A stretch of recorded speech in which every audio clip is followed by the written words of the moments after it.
Chapter 1. Out of all the places his ass could be, this county was not a place he wanted it to be.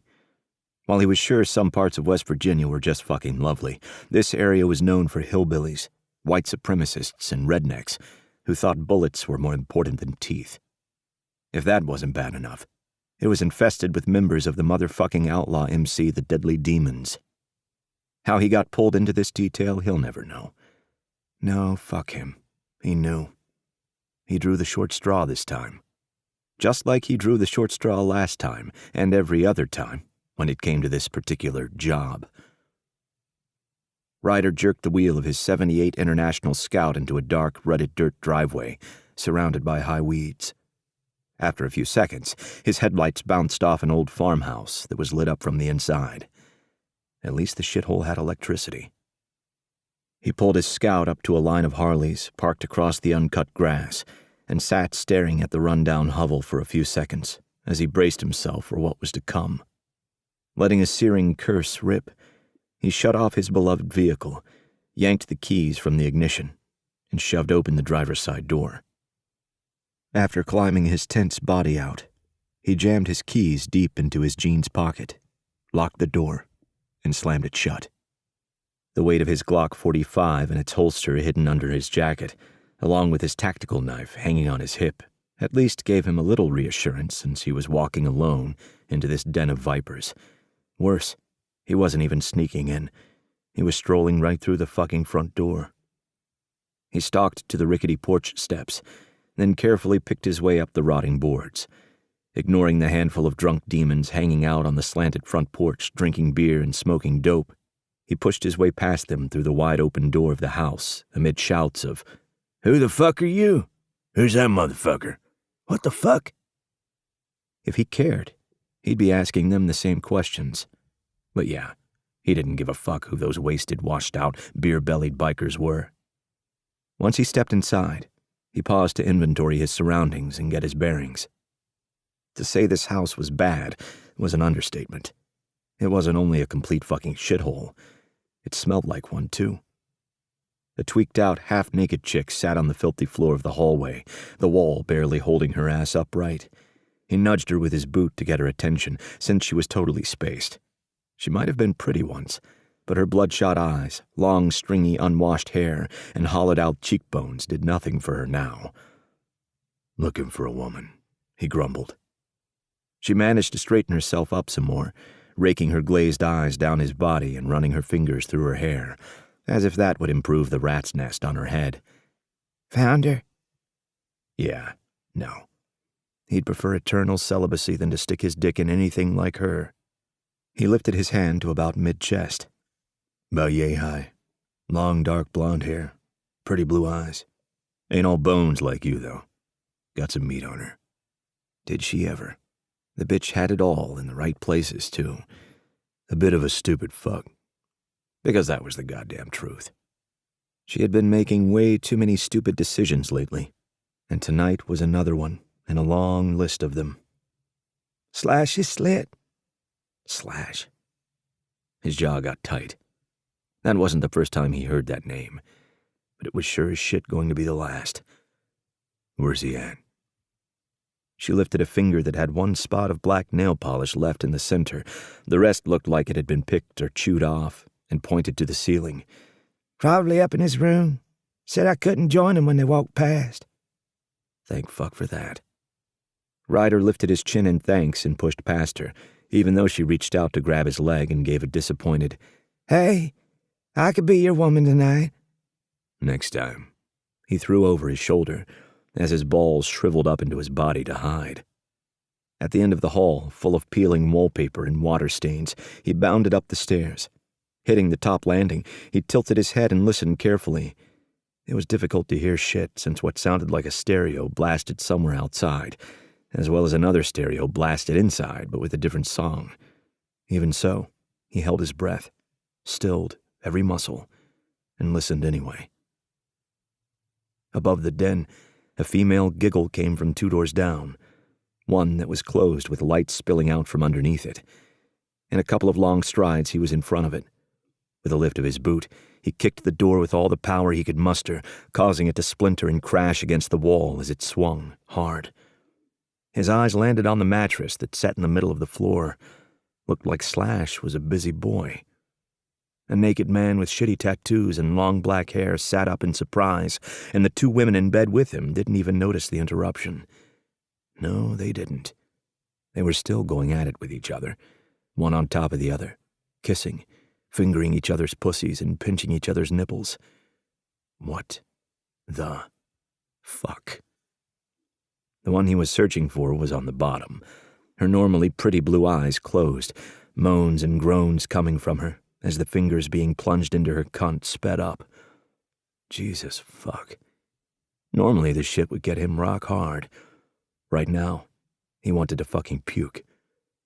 Who the fuck are you? A figment of your imagination. Just pretend I'm not here. Taking 2 steps into the room, he wrapped his arm around the waist of the redhead, yanked her from the woman on the bottom, and tossed her onto Slash. The biker grunted, and the redhead squealed as she landed on him. Before the blonde-haired one could react, he had her up and thrown over his shoulder. He didn't give a shit if she was naked or not. He didn't even care if she just got robbed of a fucking orgasm.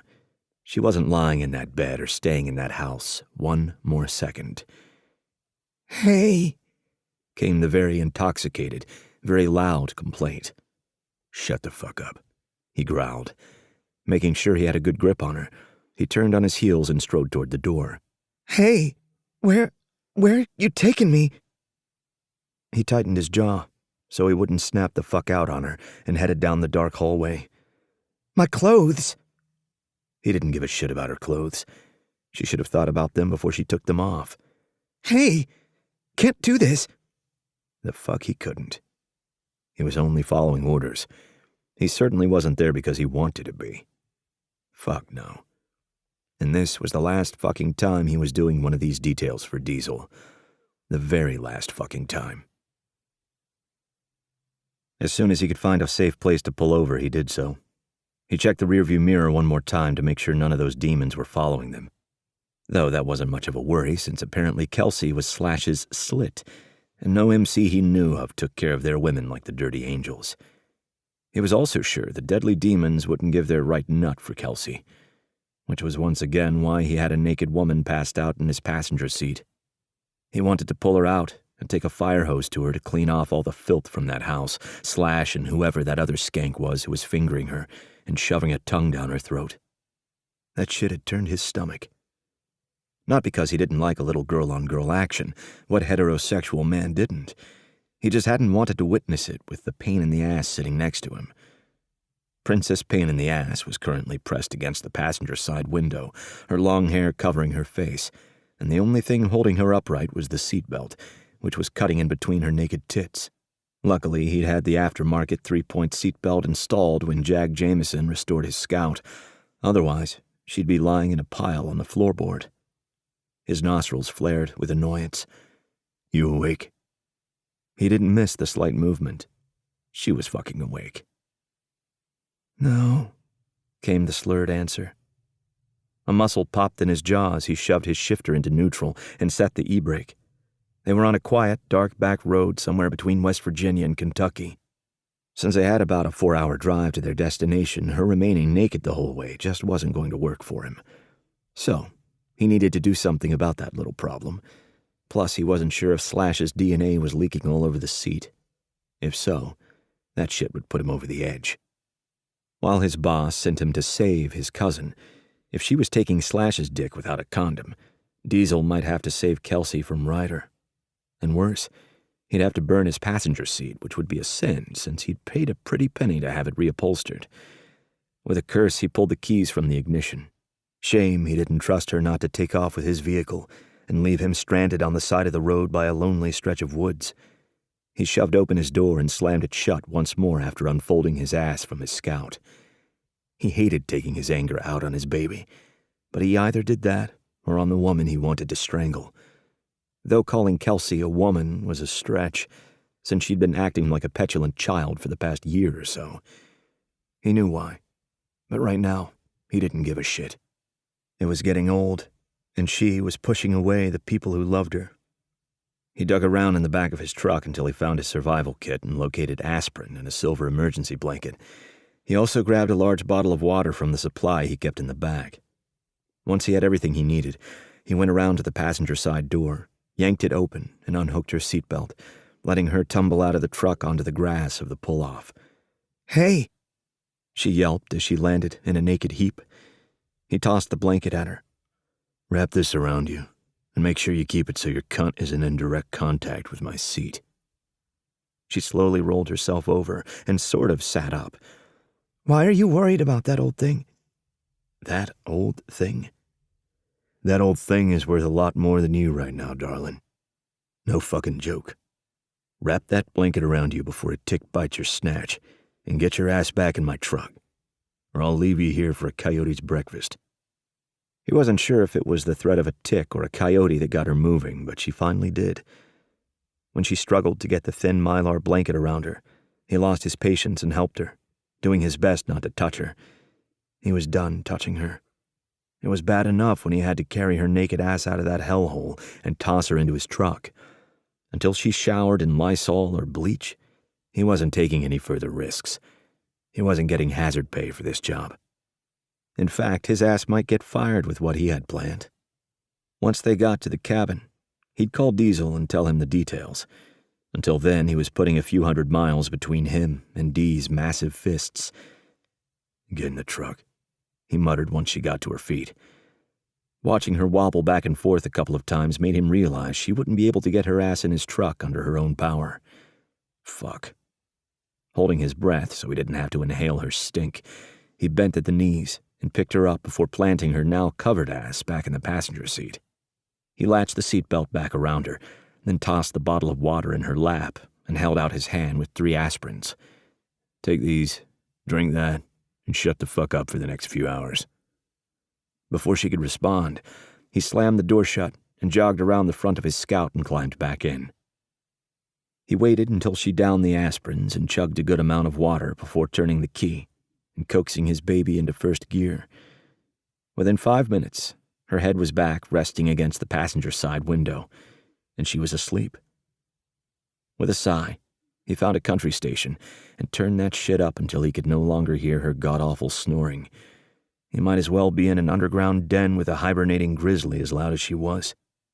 For fuck's sake. He wished he was back dodging IEDs and taking out suicide bombers in Afghanistan, instead of dealing with Kelsea Doherty. Fuck my life.